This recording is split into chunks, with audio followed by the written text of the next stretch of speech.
Acabem de fer una taula rodona en la que hem estat parlant de llegir música o de lo que podríem qualificar com llibres que parlen de música, tant siga des del camp de la ficció com des del camp de l'assaig purament dit. No sabria dir si hem arribat a conclusions, però almenys sí que hem fet una radiografia prou interessant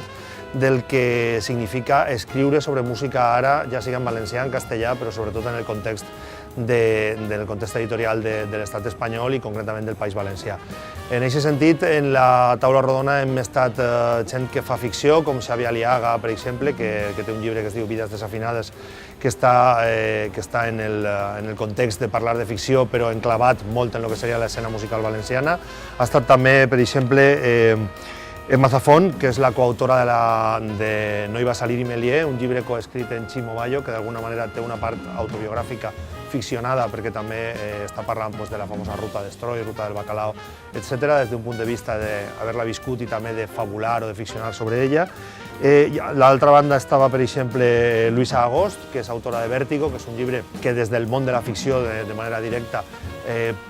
tracta de fer com una novel·la negra, un thriller ambientat a València i relacionat amb el Festival de Blues de Benicàssim, que tindria aquesta part de realitat també mesclada o barrejada en la ficció. També Eloisa Nos, que és l'autora de Ruido en el corazón, en aquest cas des del castellà, i parlant de lo que seria la vida a la carretera d'una banda de rock que tracta de buscar-se la vida o de guanyar-se la vida en una escena en la que costa més o menys aconseguir fer-se professional. Després, des de Castelló, estava també Pat Escoín, que és la cantant de Lula, és cantant de Los Romeos, que ha tret un llibre molt curiós perquè es diu Redonda como una pelota, que és un llibre en el que parla d'experiències i vivències pròpies, des de textos poètics o textos reflexius al voltant de la seva experiència com a música, com també qüestions de ficció relacionades amb les seues aspiracions com a letrista, com a escriptora podríem dir, poesia musicada, que serien les lletres de les cançons. I finalment, jo mateix, que estava com a autor de Sueños Eléctricos, que és un assaig pur i dur sobre la relació entre música i cinema al voltant de tota la seva història. Ens ha moderat Manolo Bosch, que és un totterreny de la premsa castellonenca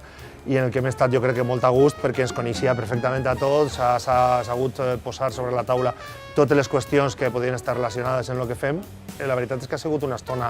molt entretinguda, ho hem passat molt bé, crec que la gent que ha participat també s'ha portat una idea prou